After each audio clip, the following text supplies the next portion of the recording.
आशु को पालने पोसने एवं अपार स्नेह देने वाली बड़ी माताजी की तबीयत खराब थी। बार बार बुलवा रही थी। उस समय मेस की अनिवार्यता, छात्रावास की बड़ी फीस सहित अन्य कई मुद्दों पर लगातार बड़ा आंदोलन चल रहा था, जिसका प्रमुख रूप से नेतृत्व आशु ही कर रहे थे। एक तरफ मां की ममता की पुकार, तो दूसरी तरफ हजारों छात्रों के भविष्य और भरोसे का संकट था। द्वंद्व चल रहा था। उसी बीच आशु के ही नेतृत्व में सैकड़ों छात्रों के साथ मुख्यमंत्री आवास का घेराव करने जा रहे छात्रों पर हजरतगंज में पुलिस ने भयंकर लाठीचार्ज कर दिया। लगभग 10 से 15 छात्र नेता घायल हुए और जेल भेजे गए। उसमें आशु भी शामिल थे। लगभग सबको 10 दिन जेल में रहना पड़ा। उसी दौरान बड़ी मां के निधन की सूचना पर जमानत तो मिली, लेकिन इसके बाद भी अंतिम संस्कार के बाद ही वो गांव पहुंच पाए। एक बार छात्रों का आंदोलन चल रहा था और उस आंदोलन को मैं लीड कर रहा था। उसी दौरान में मेरी बड़ी माताजी, जिन्होंने मुझे पाला पोसा, पैदा तो नहीं किया था लेकिन उन्होंने मुझे पाला पोसा बचपन से, बहुत स्नेह था और मैं भी उन्हें बहुत स्नेह करता था। उनकी तबीयत ज़्यादा खराब हो गई। मेरे पास सूचना आई, मेरे पिताजी ने, माताजी ने, घर के लोग बुलाने लगे कि वो बार बार बुला रही हैं, आ जाओ। एक तरफ मेरे सामने वो पालने वाली माँ की पुकार थी बीमारी के वक्त, दूसरी तरफ छात्रों नौजवानों की यहाँ की पुकार थी जिसको मैं लीड कर रहा था। मैं सोचा कि अगर मैं यहाँ से चला गया तो लोग सोचेंगे कि आंदोलन बेच दिया अभिषेक सिंह आशु ने और समझौता कर लिया, झुक गया।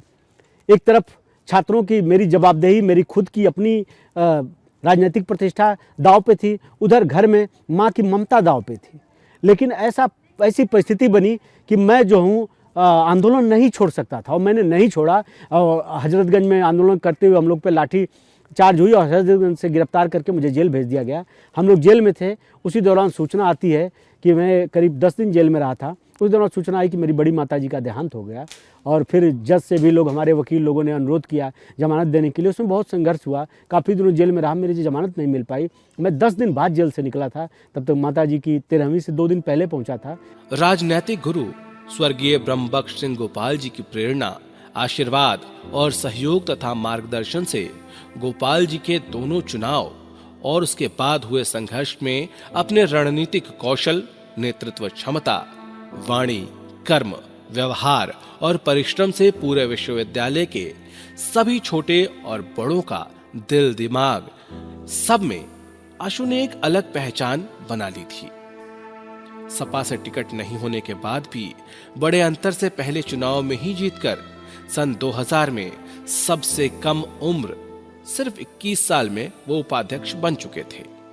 इस चुनाव में तत्कालीन थाना अध्यक्ष श्री रंगनाथ शुक्ल ने अपनी नौकरी दांव पर लगाकर आंदोलन के दौरान आशु पर लगे सभी गंभीर मुकदमों की धारा 307 में हुई गिरफ्तारी के बावजूद मेडिकल ग्राउंड पर रात में ही थाने से जमानत दी।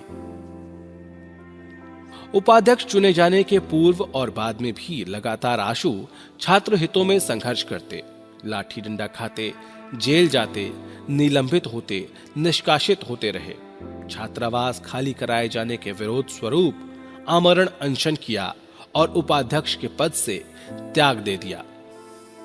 आगामी छात्र संघ चुनाव में आयु सीमा 25 किए जाने के विश्वविद्यालय के प्रस्ताव पर सभी छात्र नेता 2 गुटों में बंट गए थे।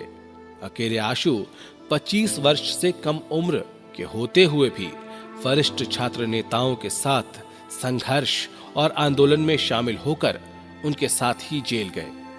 संघर्ष और सिद्धांत से समझौता कभी नहीं करने के कारण आशु अत्यंत लोकप्रिय हो गए और सन 2003 के चुनाव में हाईकोर्ट के वरिष्ठ और प्रसिद्ध वकील डॉक्टर LP मिश्रा जी के सहयोग से निष्कासन वापस कराकर नामांकन किया।